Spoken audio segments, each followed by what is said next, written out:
আসসালামু আলাইকুম। আন্তর্জাতিক বাংলা সংবাদে আপনাদের স্বাগতম। শুরুতেই থাকছে শিরোনাম, এরপর বিস্তারিত। এবার দখলদার দেশটির গোপন বায়ু ওপেন বানানোর কারখানা গুঁড়িয়ে দিল ইরান।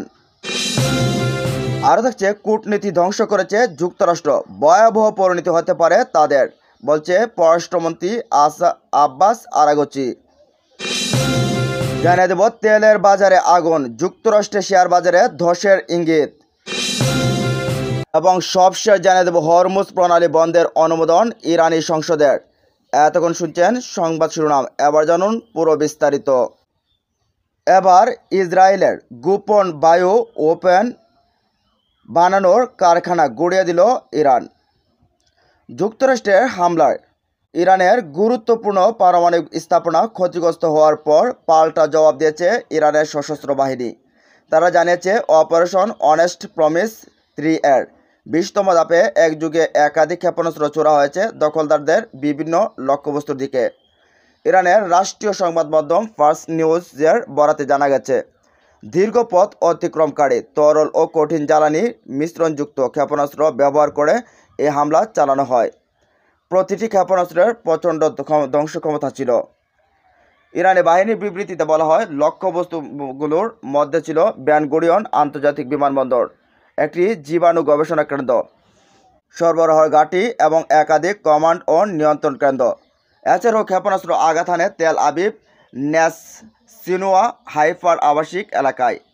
স্থানীয় সংবাদ মাধ্যম ও প্রত্যক্ষদর্শীরা জানিয়েছেন, এসব এলাকায় বড় ধরনের বিস্ফোরণ এবং আগুন দেখা গেছে। এ হামলায় এমন এক সময় হলো যখন মধ্যপ্রাচ্যের উত্তেজনা বাড়ছে এবং ইসরায়েল ও যুক্তরাষ্ট্রের বিরুদ্ধে তেহরান তার কৌশলগত জবাব দেওয়ার ঘোষণা দিয়েছিল।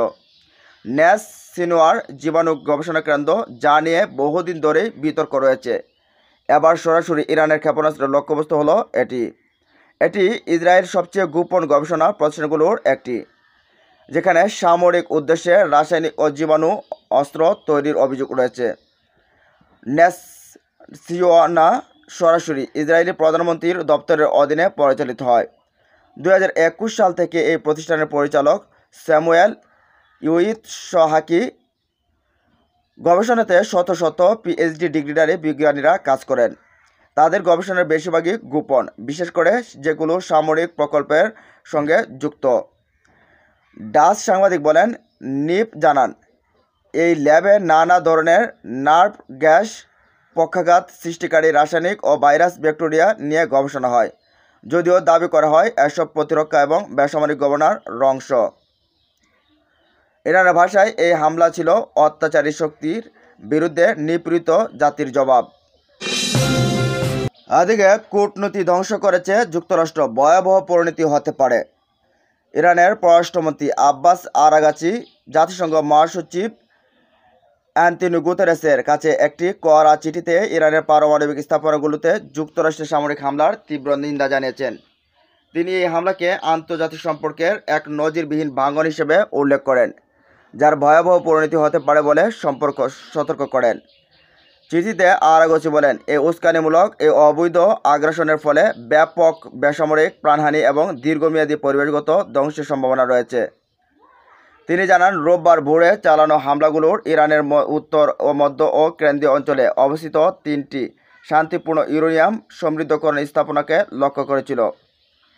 ইরানের পররাষ্ট্রমন্ত্রী জাতিসংঘ মহাসচিবকে স্মরণ করিয়ে দেন, এই হামলা চালিয়েছে এমন একটি দেশ যার পারমাণবিক অস্ত্র আছে, আর যে দেশের উপর হামলা করে হচ্ছে ইরান, তার কোনো অপ্রচলিত অস্ত্র নেই এবং তার পারমাণবিক কার্যক্রম জাতিসংঘ পারমাণবিক সংস্থা IAEA এর পূর্ণ তত্ত্বাবধানে পরিচালিত হচ্ছে।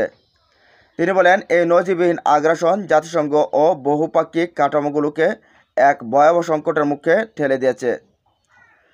আন্তর্জাতিক সম্প্রদায়কে এই পরিস্থিতির গুরুত্ব অনুধাবন করার আহ্বান জানিয়ে আরাগচি বলেন, জরুরি ভিত্তিতে জাতিসংঘ নিরাপত্তা পরিষদের বৈঠকে ডাকা প্রয়োজন এবং পরিষদকে যুক্তরাষ্ট্রের এই হামলার বিরুদ্ধে একটি স্পষ্ট, শক্ত এবং দ্ব্যর্থহীন নিন্দা জানাতে হবে। আরাগচি এই হামলাকে একজন যুদ্ধ অপরাধীর পক্ষে পরিচালিত অপরাধমূলক হামলা বলে আখ্যা দেন। তিনি বলেন, যুক্তরাষ্ট্রকে অবশ্যই এই অপরাধের জন্য জবাবদিহি করতে হবে।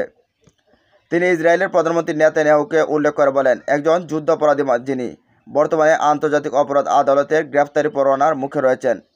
তার নেতৃত্বে পরিচালিত সরকারকে সহায়তা করতে গিয়ে যুক্তরাষ্ট্র এই হামলা চালিয়েছে। তিনি আরও বলেন, এই হামলার মাধ্যমে একদিকে পারমাণবিক অস্ত্রহীন একটি দেশকে টার্গেট করা হয়েছে, অন্যদিকে যারা পারমাণবিক অস্ত্র রাখে এবং পরমাণু অস্ত্র বিস্তার রোধের চুক্তিতে এই সই করেনি সেই ইসরায়েলি মূল হামলাকারী। চিঠির শেষ দিকে আরাগচি জাতিসংঘ মহাসচিবকে উদ্দেশ্য করে বলেন, আপনি জাতিসংঘের অভিভাবক হিসেবে এই অবৈধতা ও শান্তির উপর এই হামলার বিরুদ্ধে দৃঢ় অবস্থান নেবেন বলে আশা করি। তিনি আরও বলেন, বিশ্ব তাকিয়ে আছে। নিষ্ক্রিয়তা শুধু এই সংকটকে তীব্রতর করে তুলবে না, বরং বৈশ্বিক নিরাপত্তাকেও আরও দুর্বল করে দেবে।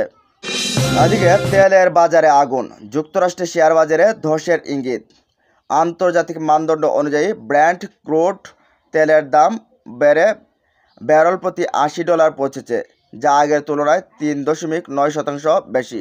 যুক্তরাষ্ট্রের নিজস্ব ক্রুড তেলের দাম বেড়ে দাঁড়িয়েছে ব্যারেল প্রতি $77, যা 4.3% বৃদ্ধি। তেলের এই দাম বৃদ্ধির প্রভাব পড়েছে যুক্তরাষ্ট্রের শেয়ার বাজারেও। S&P 500 ফিউচারের দাম 0.6% কমেছে। মার্কিন ট্রেজারি ব্র্যান্ডের দামও সামান্য কমেছে। ইসরায়েল ও ইরানের মধ্যে চলমান উত্তেজনার গত এক সপ্তাহে বিশ্ববাজারে তেলের দামে ওঠানামা তৈরি করেছে। এর প্রভাব পড়েছে যুক্তরাষ্ট্রের শেয়ার বাজারেও। এখন যুদ্ধ ছড়িয়ে পড়ার আশঙ্কায় তেলের দাম বাড়ছে, আবার কখনো উত্তেজনা কমে যাওয়ায় তা কমছে। বিশ্বের বড় তেল উৎপাদন দেশগুলোর একটি ইরান। দেশটি মধ্যপ্রাচ্যের অত্যন্ত গুরুত্বপূর্ণ একটি এলাকা, হরমুজ প্রণালী। এর পাশেই অবস্থিত এই প্রণালীর মাধ্যমে বিশ্বের বড় একটি অংশ জ্বালানি তেল পরিবহন হয়। এই প্রণালী গতকাল বন্ধ করার নীতিগত সিদ্ধান্ত নিয়েছে ইরান, আর তাতেই তেলের বাজারে রীতিমতো আগুন লেগে গেছে। আর এর প্রভাবটা এখনই টের পেতে শুরু করেছে যুক্তরাষ্ট্র। দেশটির শেয়ার বাজারে বড় ধসের আশঙ্কা করা হচ্ছে এবার।